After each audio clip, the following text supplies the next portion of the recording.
নমস্কার বন্ধুরা, আমার অন্তরালে একটি ব্লগে আপনাদের জানাই আন্তরিক অভিনন্দন। পরপর 4টে দিন ছুটি থাকার আনন্দে আমরা সপরিবারে বেরিয়ে গেছিলাম ঘোরার উদ্দেশ্যে। আর ঘোরার জায়গাটি ছিল দীঘা। এই যে স্টেশনটা দেখছেন, এটি হচ্ছে নলপুর স্টেশন। নলপুর আমাদের মামার বাড়ি। আমরা ঠিক আগের দিন মামার বাড়িতে পৌঁছে গেছিলাম। এখান থেকে দীঘায় যেতে কিছুটা সুবিধা হবে সেই কারণে। সকাল সকাল ট্রেন ধরার জন্য আমরা সপরিবারে স্টেশনে গিয়ে পৌঁছে গেছিলাম।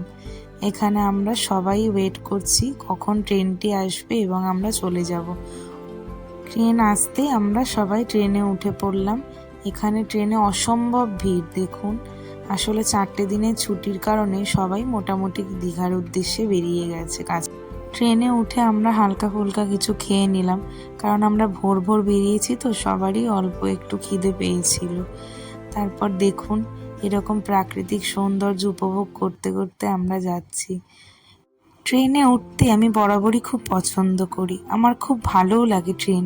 কারণ ট্রেন থেকে বাইরে তাকালে এই যে প্রাকৃতিক সৌন্দর্য, এই যে সবুজে ঘেরা বাইরের পরিবেশটি চোখে দেখা যায়। আমাদের কলকাতা শহরে সেই সবুজটিই চোখে পড়ে না।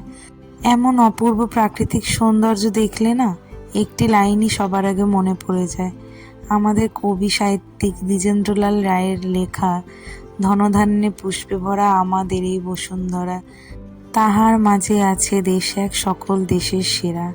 সত্যি আমাদের দেশ সত্যিই সেরা, তার কোনো তুলনাই হয় না। গরম সেদিন খুব পড়েছিল, কিন্তু গরম পড়লেই বা কী হবে, এই প্রাকৃতিক সৌন্দর্য যে ঘরে বসে উপভোগ করা সম্ভবই নয়। সেই কারণে গরমকে উপেক্ষা করে আমাদের মতো হাজারো মানুষ আজ চলে এসেছে দীঘায় সামান্য কিছু আনন্দ উপভোগ করে নেয়ার জন্য।